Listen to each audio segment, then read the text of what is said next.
Welcome to the Gracie Academy. I'm Hidon Gracie. And I'm Henner, and today we're breaking down the beautiful straight arm lock that Chris Lytle used to seal the deal against Matt Brown at UFC 116. Check it out. So he was mounted. He got a guillotine, he stepped over, he ended up with a one-armed guillotine from the mount, but Chris couldn't find his own wrist in the pocket. So he had the wrist, he had trouble getting his hand in, so he ended up letting go of the neck to stabilize the position. But Chris is more of a side mount specialist than he is a mount specialist. So he opted to shoot in very cleverly. He shot the underhook, boom, he'd get the crossface, and then he stepped his leg up, boom, to here. Okay, side control. Now when you're on the bottom, you're kind of happy now. Right, you're thinking, oh, he jumped off from the mount. Yeah, this is great. Right, so Matt was celebrating, but a little too early. Okay, from here, one or two punches got Matt's hands up, and that's when Chris decided to step over for this inverted triangle. Check it out. Blocks the neck, clears the head, and he locks here. Rotate. Now, the triangle choke from here, when you're stepping over backwards, is not the actual submission that you're looking for. You're not going to choke the guy upside down and backwards like this. This triangle choke is more a way of just keeping the person's head and arm in the party while you fish for this arm over here. Okay? So then Chris got up to his knees and the party began. Initially, Matt's arm was facing south. So Chris went for an arm switch. Look, he switches the hug. In his attempt, he was thinking about flaring the wrist, C-cramping, grabbing, hitting the wrist, lifting the shoulder, breaking the arm here. Kimura was what he was going for initially. The problem was, when he switched for the south hug, Matt went north, very cleverly. Then Chris did a beautiful switch, spread elbow, entered north. In other words, he's chasing the arm here. And then when Matt went to go back south, that's when Chris jumped on it and got the lockup. And here, look what we end up with. This is an Americana. You can't really squeeze it from here because your hips are too awkward, but you certainly can squeeze the extended Americana here. So you pin the wrist to the ground. This hand doesn't grab the wrist like a traditional Americana. Go back. Traditionally, you grab the wrist. On the extended Americana, you come in and you overhook your bicep elbow area. You pin their hand to the ground, and literally this hand over here does this. Imagine his elbow going up with mine. Look. Pin and look. Done.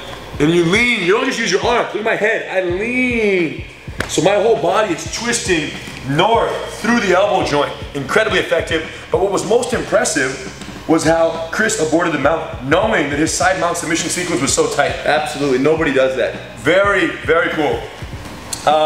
Let's show them what Matt could have tried on the defensive from the leg perspective. So let's do it one more time. We're gonna give you guys more of a leg angle, and Hidon's gonna show you, again, it's easy to talk about these potential counters here in the green room, right, when no one's punching you in the face. But we don't discuss and share these potential escapes because, you know, we want to point out that Matt didn't use it or that he doesn't know this technique. I'm sure he knows it, and I'm sure the timing was just off in the moment. The reason we dissect it is for you guys. Because if you're out there, you're trying to understand the art, and you want to know better what you could have done, that's why we go for it. So we're just dissecting for the benefit of the people.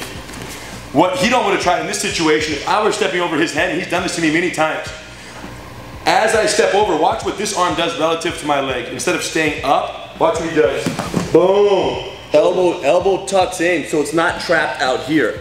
Okay, go back, and then grab the ankle, lift it, come over, bite the ankle, and now with my hips turning out this way, it puts a little pressure on his knee, knocking him off balance. And then from here, I can get out into his half guard. Doesn't matter. But that's very uncomfortable on someone's knee, and it reverses the position pretty well. Big time. So it's all, the point of no return was when the step over the head took place. As the step over took place, if he locks, he owns the arm. So you have to know that if you're getting punched, you're getting punched. But once the leg clears over the head, there's a split-second window. Isn't it fascinating, right? There's always a split-second window. So the question is, how well can you mask that window? And those punches, boom, this split second happened, and I'm still, you know, feeling that punch to my face. Right. So any future victims of the Chris Lytle side control submission series, know this. Respect the punches, but fear the step over. Because when it happens, you better drop that elbow.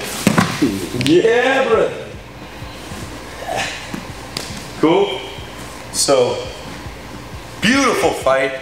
even beautifuler, it's not a real word, but it worked in the circumstances. You can do that. Submission.